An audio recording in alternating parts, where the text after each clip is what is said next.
Hello everyone, today I'm going to do a review of the book Evening Primrose. This is by Kopano Matlwa, who is a South African author, and this book is set in South Africa. I really love the cover, I think it's very beautiful. I got sent this from the publishers, so thank you Skepta for sending it to me. And this book comes out on the 27th of July.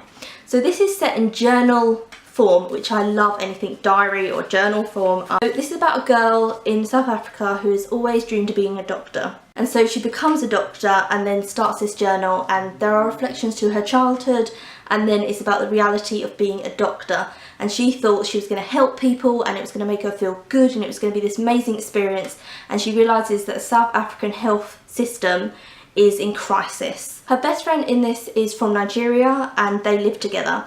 And in the news they start seeing that a lot of South African people are going out and burning houses and beating up people who are foreign, and they are saying that we only want South Africans to live here. So her friend becomes very upset with that, obviously because she's from Nigeria. She's very fearful of what's going to happen to her.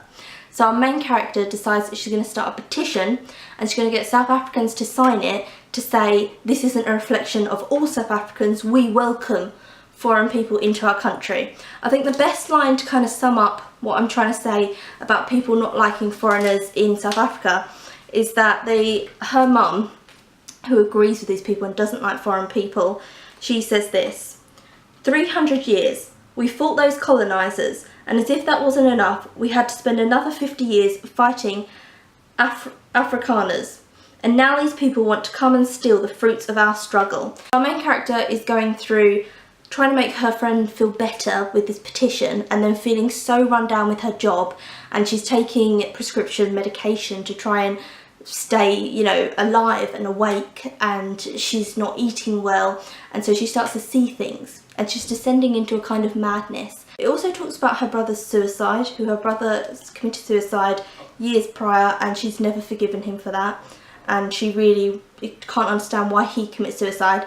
And then a big theme within it is that she has really bad periods. So you get this idea that her womb is kind of this monster, it's this beast throughout the book, which really makes sense at the end. So when she's younger, she has really bad periods to the point where she has to have blood transfusions, operations, she bleeds incredibly heavily, and she starts isolating herself from everyone because she doesn't want to have sleepovers or hang out with people just in case she leaks through her clothes because she bleeds that excessively. She will talk to God a lot and say, why have you made me this way? Why have you done this to me? You're not helping anyone. What are you actually doing? And I really loved those kind of sentencings to God. Now I'm going to give you my opinions of what I actually thought of this book, and then after that I'm going to do some spoilers. So what I thought of this is this was absolutely gorgeous. I loved this so much. The writing was so impactful, and she is such a skilled writer that there's not massive details on things. She can just put one line and sum up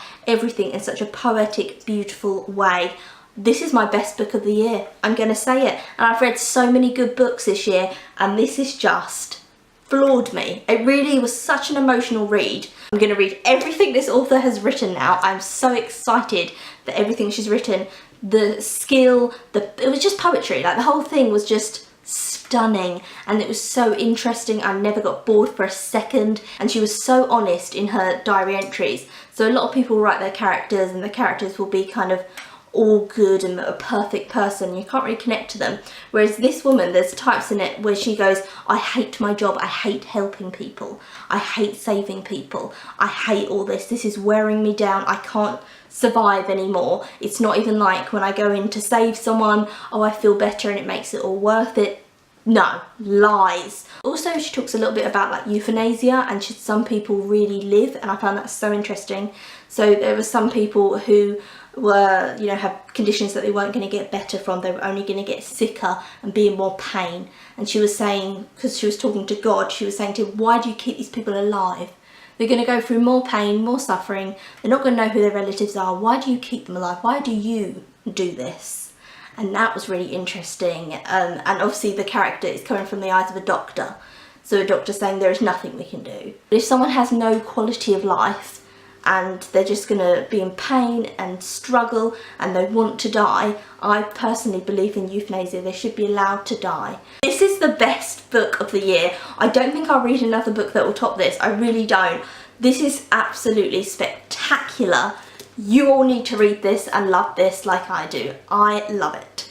So now I'm going to talk about spoilers. So if you don't want to hear spoilers, then you can click out of this video now, and I'll see you soon for another video. So the spoilers within it, the thing that happens to her, she starts the petition and everyone says to her, you need to not do this because in South Africa you can't make a stand, you're going to be attacked. And she gets raped. She gets brutally raped. And these men do it to teach her a lesson because they don't like foreign people and they don't like the message of positivity she's spreading towards foreign people coming to South Africa. So they rape her to silence her and teach her a lesson.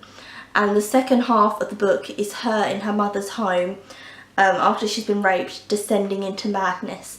And there's stuff that's happened that she's done that she can't remember. Everyone within it has the tone of, this is terrible you were raped, but you shouldn't have been meddling. There's that tone throughout the whole thing that this is somehow her fault. The rape doesn't go into much detail, but in like entries you get snippets of it, so you can paste together what's happened to her in certain things.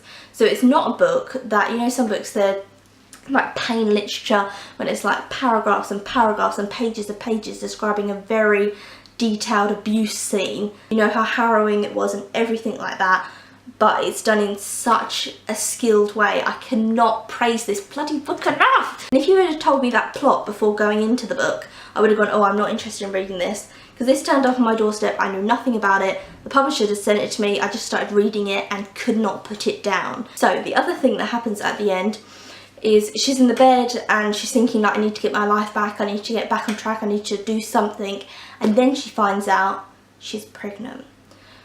And it comes back to that womb thing, that womb haunting her throughout the whole book, where she has really crippling period pains, and then when she's younger and she gets isolated from everyone, her womb is seen as this bad monster within her that she needs to get rid of, and her womb is now carrying a baby of one of the rapists, and she's completely in shock.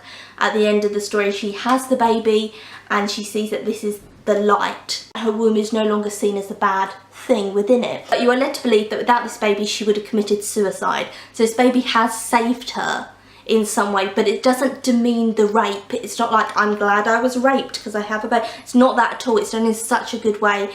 This book is fabulous. I've been speaking for far too long about it, but I could talk all day about it. Read it. It's my best book of the year. I absolutely thought this was spectacular, stunning, moving. This is a book that will live with me for the rest of my life. I loved it. You need to read Evening Primrose. That's it. So I hope you enjoyed this video and I hope you buy this book. I really honestly do. And I'll see you again soon for another video.